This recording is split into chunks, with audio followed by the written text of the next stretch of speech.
भाजपा तिरंगा के नाम पर दंगा करना चाहती है अखिलेश। नमस्कार, मैं हूं अंजलि और आप देख रहे हैं यूपी न्यूज 24। तो चलिए शुरुआत करते हैं आज की बड़ी खबर से। राजधानी लखनऊ के गोमती नगर स्थित जनेश्वर मिश्रा पार्क पहुंचे समाजवादी पार्टी के राष्ट्रीय अध्यक्ष एवं पूर्व मुख्यमंत्री अखिलेश यादव। उनके साथ प्रदेश अध्यक्ष नरेश उत्तम सहित बड़ी संख्या में नेता और कार्यकर्ता।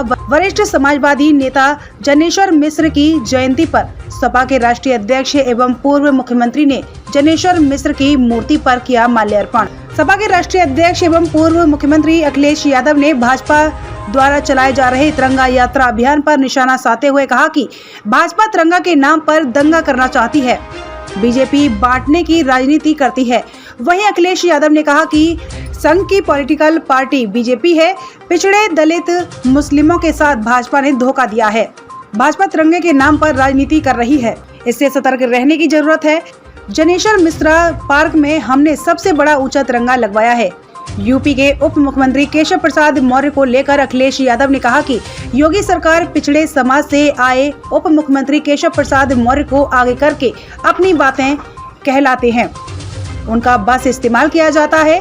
पिछड़ों को धोखा दे रही सरकार योगी आदित्यनाथ ने बाबा भोलेनाथ पर सावन में बाल्टी भर के दूध चढ़ाया, लेकिन अगर हम लोग पैकेट वाला दूध चढ़ाएंगे तो क्या उस पर बढ़ी हुई जीएसटी नहीं देनी पड़ेगी?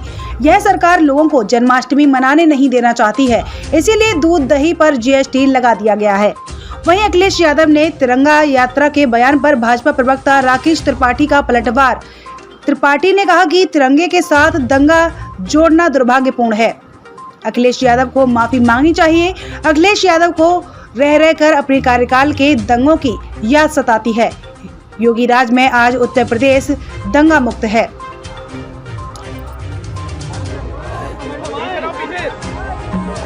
आज हम सभी समाजवादी साथी छोटे लोहिया जनेश्वर मिश्र जी को याद कर रहे हैं। छोटे लोहिया जनेश्वर मिश्र जी ने पूरे जीवन भर समाजवादी सिद्धांतों के लिए संघर्ष किया। गांव के गरीब किसान, नौजवान, मुसलमान भाई, हर वर्ग के लोगों के बीच में संघर्ष करके उनको मान सम्मान मिले, उनको जहां समाज में पीछे छूट गए थे उनको कैसे आगे बढ़ाया जाए। छोटे लोहिया जनेश्वर मिश्र जीवन भर संघर्ष करते रहे और उन्हीं के सिद्धांतों पर चल करके आज समाजवादी पार्टी यहाँ पहुंची है। हमें कई प्रतिष्ठित शिविर सम्मेलनों का याद है जहां लोग इंतजार करते थे कार्यकर्ता नेता के आखिरकार छोटे लोहिया जनेश्वर मिश्र जी क्या कहेंगे। जहां लोकसभा या राज्यसभा में कभी बोले हैं तो सभी सांसद आकर के उन्हें सुनना चाहते थे और ऐसा पिन ड्रॉप साइलेंस कभी राज्यसभा में, लोकसभा में कम ही वक्ताओं के लिए होता था जैसा जनेश्वर मिश्र जी के लिए होता था। और जो गरीब की बात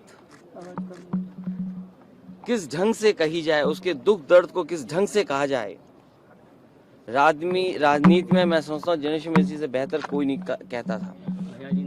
जीवन भर समाजवादी मूल्यों के लिए, समाजवादी सिद्धांतों के लिए संघर्ष करते आए। यहाँ बहुत सारे ऐसे लोग हैं जिन्होंने देखा भी है, सुना भी है, उनसे सीखा भी है। आज के दिन जब हम याद कर रहे हैं तो संकल्प लेते हैं जिस रास्ते पर वो चले और जो लड़ाई वो यहाँ तक लेकर के आए उस लड़ाई को आगे बढ़ाना है। समाजवादी सिद्धांतों को, मूल्यों को जनता तक पहुंचा करके जनता को जोड़ने का काम करेगी समाजवादी पार्टी। अखिलेश जी, बाहुबली ब्रजेश सिंह को वाराणसी सेंट्रल जेल से रिहा कर दिया गया है। लगता है कि सरकार ने वो लचर की।